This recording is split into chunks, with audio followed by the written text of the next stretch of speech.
আসসালামু আলাইকুম। সব কিতাবরা আসন্নিওয়ালা আজকে একটা ভিডিও নিয়ে আইলাম। যারা বাইকার ভিডিওটা তারার লাগে খুবই উপকারী একটা ভিডিও। সবাই দেখবা, ভালো লাগলে শেয়ারও করবা।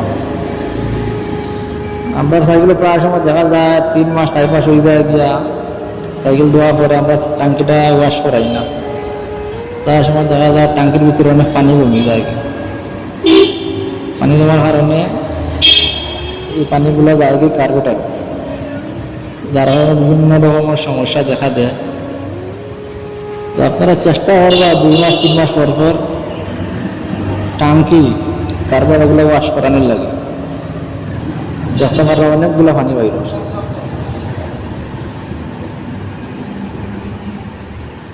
ভিডিওটা ভালো লাগলে শেয়ার করবা, লাইক কমেন্ট করবা।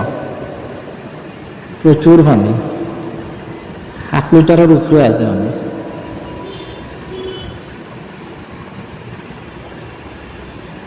দেখতে পারবা নি পানিগুলো একদম লাল হয়ে গেছে।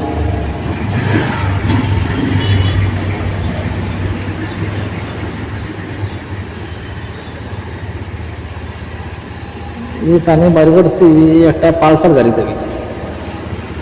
পালসার গাড়ির ট্যাঙ্কের ভিতর থেকে এই পানিগুলা বাইর করা হয়েছে। সবাই ভালো থাকবা, সুস্থ থাকবা। আসসালামু আলাইকুম।